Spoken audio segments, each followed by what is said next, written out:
अब कि छोटा की बहनिया हमारो शिवा के चारा सभी ताली बजाएंगे। छोटा की बहनिया हमारो शिवा के चारा चकरावतिया अरे जाए हरवाई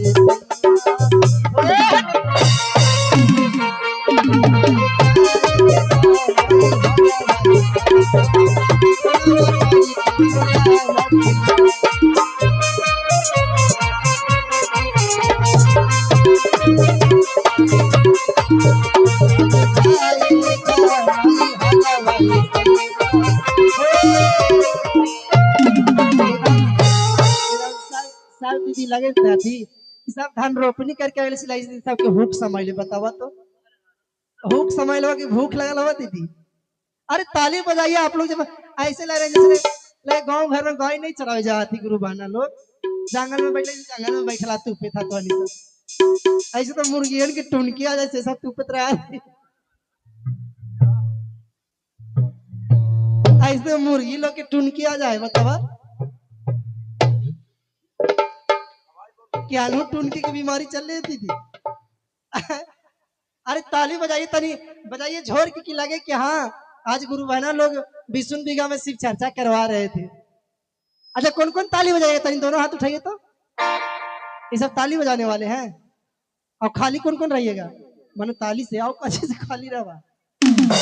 आइए कि छोटा की बहनिया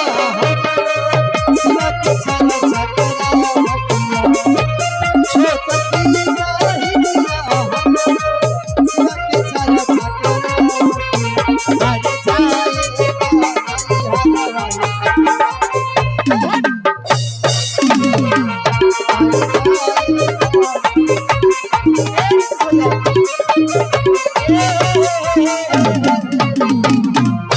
भैया उधर कैमरा घुमाइए आज वही दीदी लोग से देखते हैं कितना अच्छा इधर वाले दीदी लोग नहीं बजाएंगे इधर वाले दीदी लोग बजाएंगे देखते हैं पावर देखते हैं कि इधर से आवाज ज्यादा आता है कि इधर से ज्यादा आवाज आता है आप उतना सीट नहीं घुमाइएगा धीरे धीरे घुमाया जाता है पब्लिक में। अब कि छोटा की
सच में इनकर गाड़ी के ब्रेक फेल होले वाल कि पड़ा तनी पौवा रहू अरे कर लिया राजिया और इतना दीदी भैया के ससुराल में कौन कौन रहते हैं अरे तो के बोले भी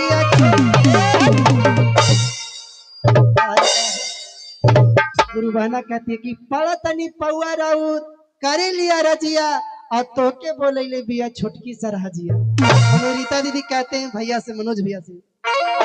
कि पड़ा तनी पौवा रहू अरे कर लिया राजिया और उधर कैमरा घुमा बा कि तो के बोले भी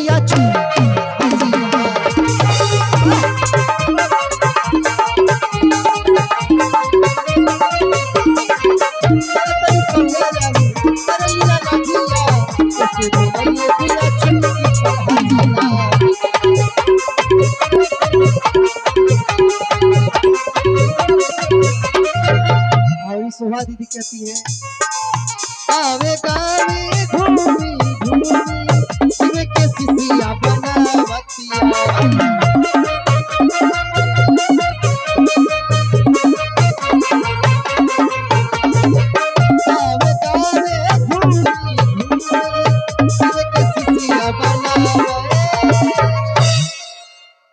पुराना लोग कहती है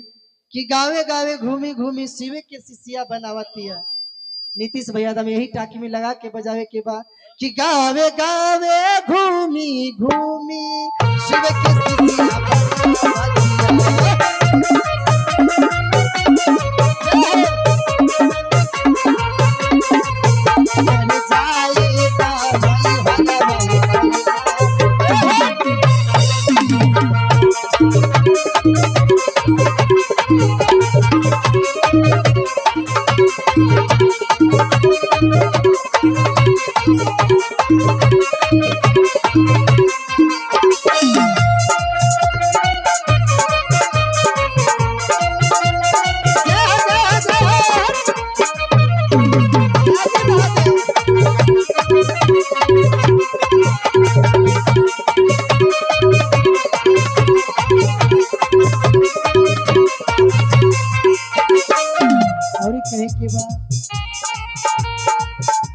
से पूछ लिहनी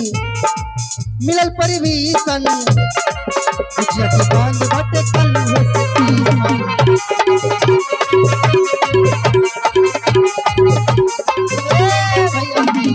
से अम्मा जी से पूछ लिहनी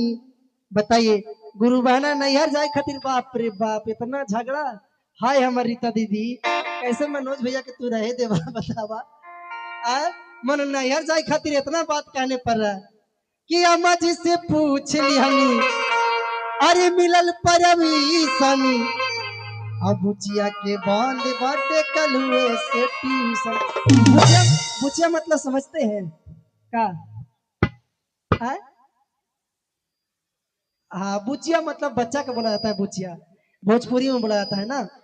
कि अम्मा जी से पूछ लिहनी अरे मिलल परवीसन अब बुचिया के बांध बाटे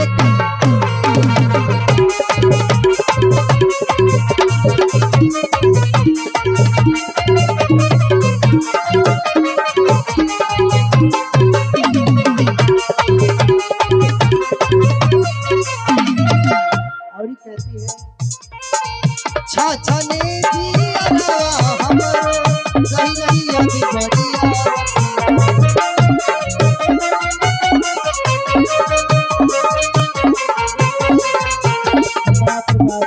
नहर ले रहा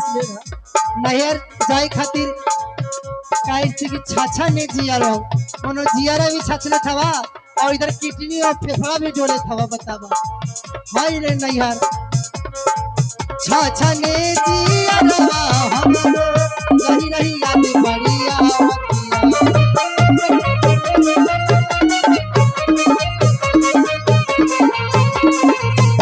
अरे जाए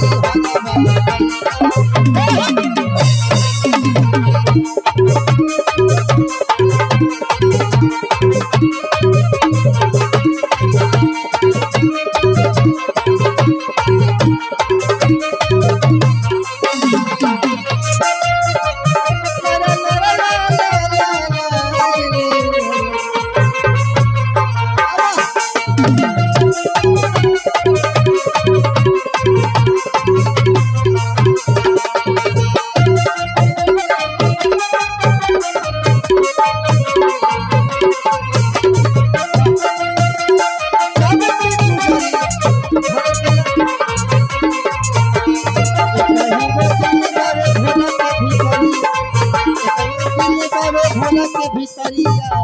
एह दिल लागल बतो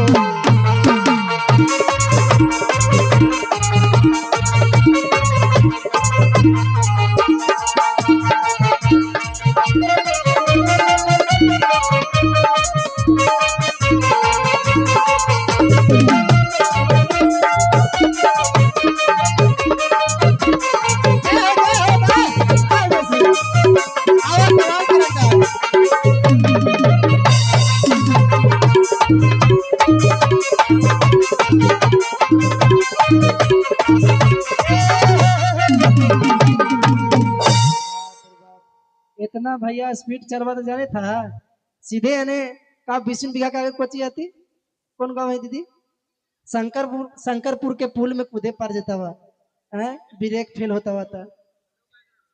कि एक दिन खातिर हम अरे जाइब नहीं हरावा अब वही रे बिहाने लौटे आई बिहान घरवा। गुरु बहना करिए कि सैया सुनी बड़ी रौरा के हम मानी ले जवन जवन रौरा कही लो हो काम हम करी ले लेकिन हमरो तनी मजबूरी बुझी हमरा के नैहर जाइदा है सावन में कहतिया कि एक दिन खातिर हम अरे जाइब नहीं हरावा अब वही रे बिहाने लौटे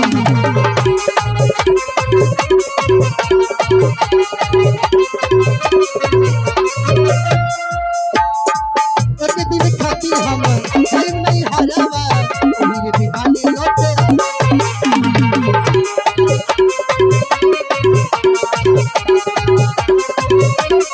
अब इधर करो भैया कैमरा।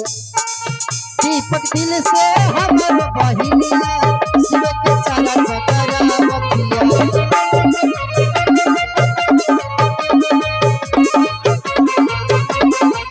दीपक दिल से हमर बहिनिया शिव के चारा चकरा कहतिया कि दीपक दिल से हमर बहिनिया अरे शिव के भजन गवावतिया कि अरे वाह